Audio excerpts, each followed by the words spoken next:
there, Coach Sage here with the race recap analysis. You just saw the Chuckanut 50K 2017 edition, and yeah, I was third place. Time hard to compare because course has changed a little bit over the years, but I'd like to think it was better than my 2012 performance. I did fall and get stitches that year and run an extra mile off course, and that was in the snow. This year was in the mud. Obviously, though, stellar performances by Max King, who won, set the course record, 3:33, and Hayden Hawks, who was closing on his heels, just 30 or 40 seconds behind, also under the course record. Those, hands down, are the top two performances ever in Chuckanut history. And so that's kind of just a testament, I think, to how well they ran. And I got to witness a lot of it firsthand. There was, we started off on the first 10K or so of the course is pretty flat. And we're coming into that first aid station you saw there. All together, a group of 5 or 6 of us, Dave Laney, Hayden, Max, myself, Tyler Sigel, who's a 217 marathoner, I believe, as well as Andrew, was the other guy, I think, 222 marathoner, who I've raced at Moab Trail Marathon before as well. And yeah, I think Dave Laney's also 217 marathoner, so good mix there. Those guys didn't stop with aid station. I grabbed 6 Spring Energy Hill Aid gels from my parents there and switched handhelds. I was also drinking the new electrolyte fluid from Spring Energy, Electro Ride, I think it's called. I'll link to it up here. You get a 10% discount. It's a product plug, sponsor plug, 10% discount. Enter the code SAGE, S-A-G-E, on their website. I'll link to it in the description below, but it was working really well. It says taste of salty, sweet, electrolytes, sodium, potassium, but also kind of an apple juice flavor. 100 calories per 16 ounces. I had an 18-ounce handheld Nathan bottle at that point, and I was gonna sip that every hour, as well as take 3 of the Hill Aid Spring Energies an hour, which is roughly 360 kilocalories per hour, and a great carbohydrate source. And that was my plan. We hit the hills there. Let's go, fellas. Looking strong. Yeah. Nice. Nicely done. Good job, Sage. Good job, Laney.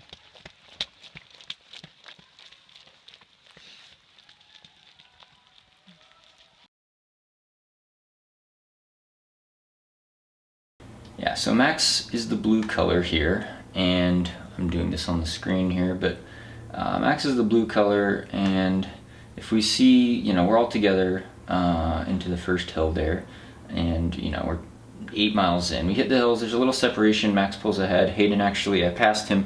He was wearing the Hoka One One Tracer, which is a road flat shoe, slipping around a little in the mud because it was raining, it was really muddy. I was wearing the Speed Goat, had better traction for sure.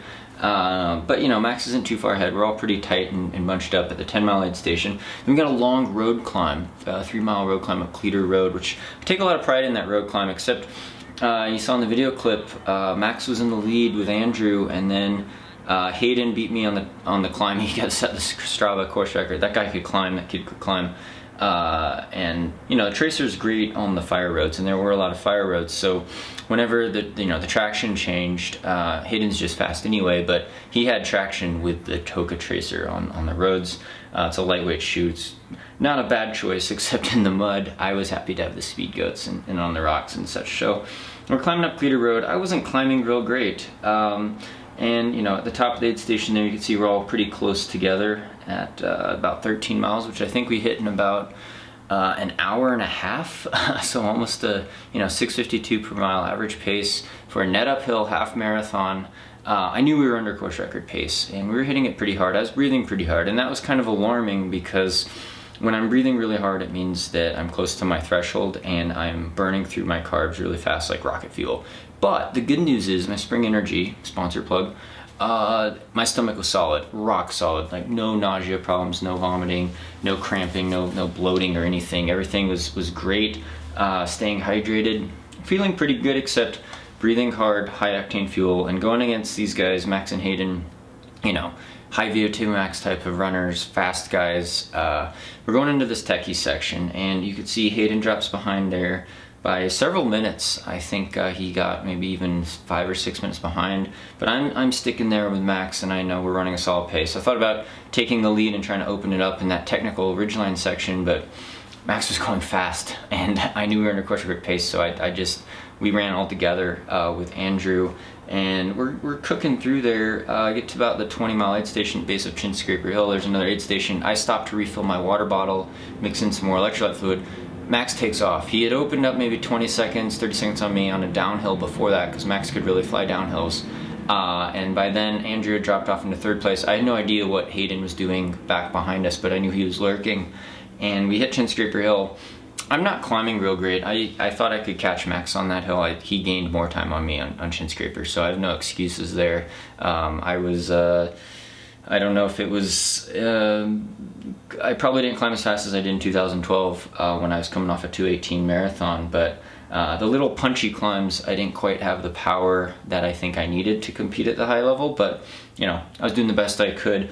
Max pulls away on that climb, then we got this long downhill on, part of it's on a kind of on a fire road that drains well, so I knew Hayden would have good traction. He's flying down that at 520, 530 mile pace. Max is flying down that at about the same speed.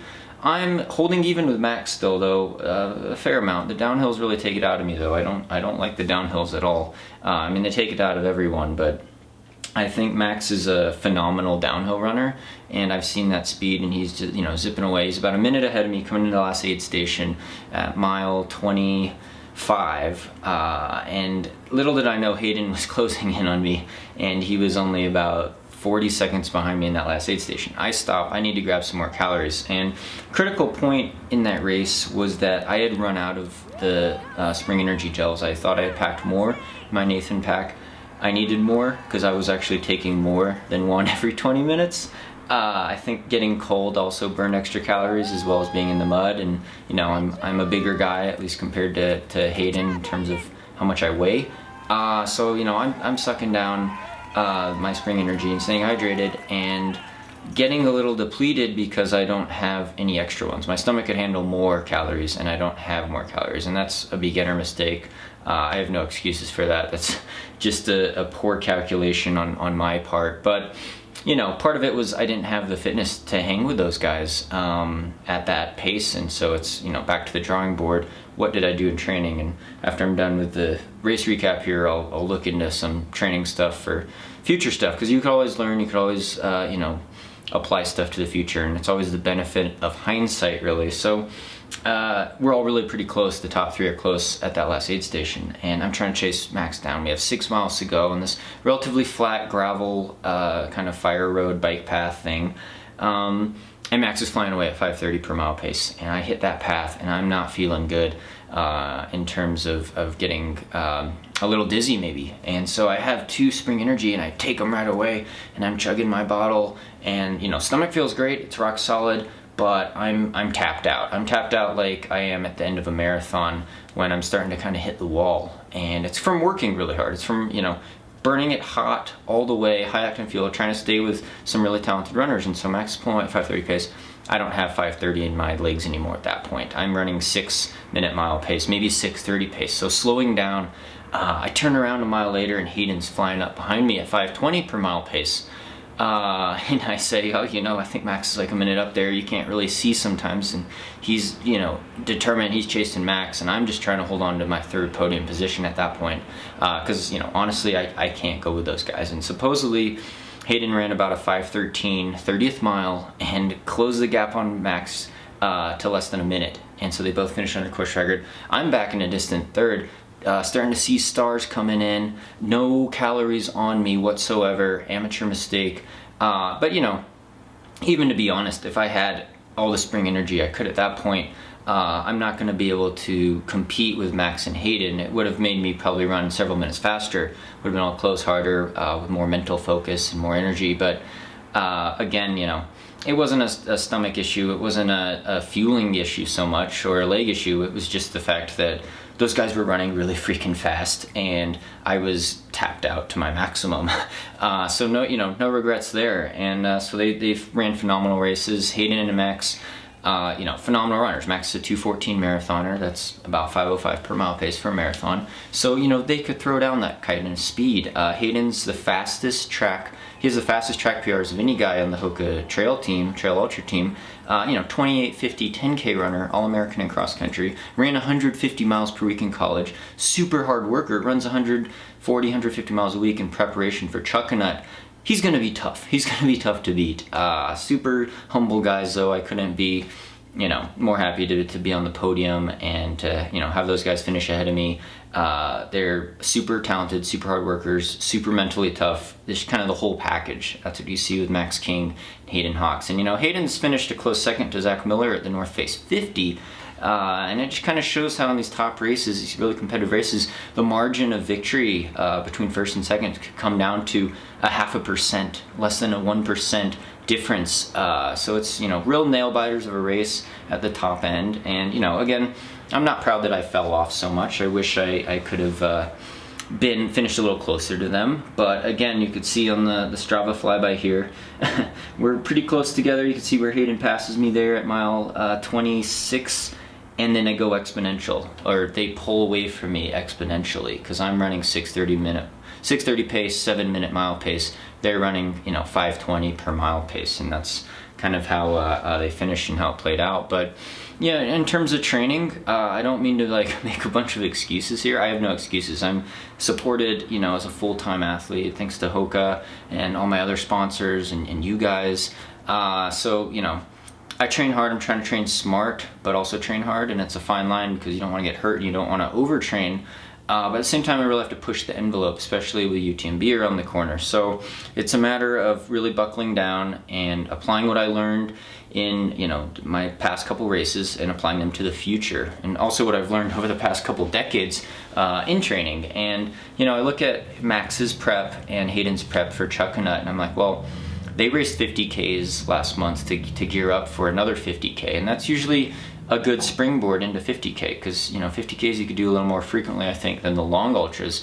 Whereas I was coming off the Hong Kong 100K, which was a pretty gnarly 10-hour effort for me, and I think recovering from that and then building up for Chuckanut, you know, I had no excuses. I wasn't slow. I was in good shape for Chuckanut, but I think the 130-mile week I did about 3 or 4 weeks ago probably hasn't quite kicked in all the way yet. What you want to do is hold consistent high volume, consistent high mileage for months and months going into your key race. And hopefully, you know, that's transitioning into Lake Sonoma for me, which is in 3.5 weeks, that I could, you know, carry this fitness as a build-up into Lake Sonoma. And I think, you know, the 50-mile distance maybe, hopefully will suit me better than this fast runnable 50K, at least against speedy guys like Max and Hayden, because usually when I'm doing a 50K that's really runnable, I like the flat road path, but when I'm going against guys that have more flat speed than myself, I don't like it as much. And Hayden and Max definitely have more flat speed than I do, as well as probably pretty high, relatively high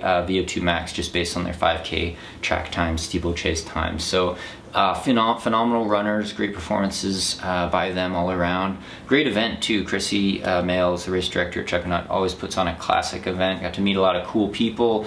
Thanks to the, you know, all the aid station volunteers and all the people marking the course who really made it possible. And thanks to my parents and Sandy for all their support as well. Sandy won her half marathon. She did a half marathon trail race out in Salida and won on the same day. So Sandy and I were both racing at the same time. She won. I finished third again. You know, I'm a very competitive person. I always want to try to win an ultra trail race that I've entered now, and you know, I'm going for the win, and that's how it's going to be at Lake Sonoma as well as UTMB. And we just saw Killian Jornet has signed up for UTMB. It's going to be really exciting.